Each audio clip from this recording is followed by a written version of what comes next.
Sounds good to me.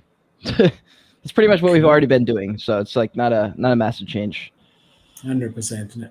Well, So then TikTok, if you ever look at what's trending, we see that quite amazingly, 3D Invisible Friends is still trending on the last 24 hours. Sitting at a floor price of 0.55. We've got the Animus Eggs, which just came out yesterday, sitting at a floor price of 1.2. That's the artifact drop. We got CryptoPunks with number 3 on volume. We've got 2 art projects at number 4 and 5. We've got Bored Ape Yacht Club sitting at number 6 with a floor price of 68.9. We've got Cellmates sitting at 0.8. And we've got Other Deed at number 8. Other Deed has really been on these charts for the last week. They've gone from about a 0.9 floor to a 1.3 floor.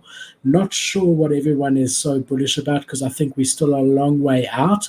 But there's definitely been consistent volume in the last week. Consistent. Which is, trading it? I mean, I did. I bought a mutant land when FTX crumbled, and I sold that mutant land this week. Made about half an ETH on that. Nice. Because it was just it was a good opportunity. That's when I bought the mutant as well, which I'm still sitting on. And then if we look at Clone X, they had this egg drop, and they've gone from an 8.8 ETH floor to a 7.2 ETH floor, which is interesting because the egg is 1.3 ETH.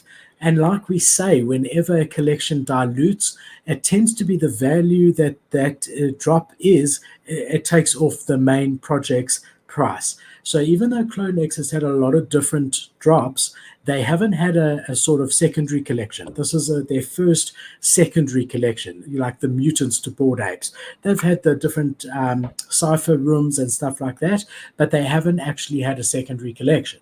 Yeah. So interesting to see that they are not immune to the same thing. As soon as you drop that, the value of your Genesis collection drops equivalent more or less to the value of the What's Invisible Friends at right now?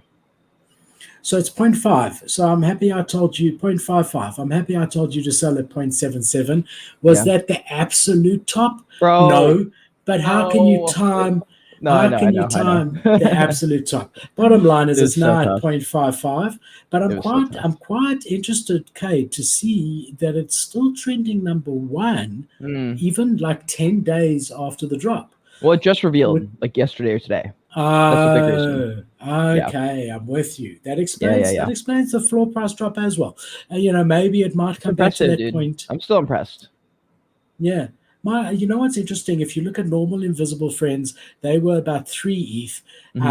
And usually you can divide by 5 to get what the secondary collection fair value is. So that takes you to about 0.6. So that should be that's where it will settle once everything finishes around there. I mean, that's the general idea. I just didn't think about the fact that it had the same supply as the Genesis collection, and so I was doing the math wrong. I figured that like a quarter of the Genesis price is a fair price to sell at, and I was like, let me pull the trigger. And then I forgot that there's the same supply in the collection, which is very different from most secondary collections. Normally, secondaries have like double or at least 50% more supply than the Genesis collection. And so that's why that the floor just doesn't get usually higher than a quarter of the price. So I pulled the trigger a little bit early because Cole was also telling me, he's also a trader. He was like, bro, let it run. He's like, let it run another day. And I was like, I don't really, that's like, I feel like when you contacted me, it had already run. It was 1.2 ETH the day before. And you contacted me when it was 0.77. Yeah. And you said to me, what do I think? And I said, sell. And I sold. I sold about 0.78, I think. Yeah, that was listen. That's a great trade, I reckon. Yeah, and TikTok. How do I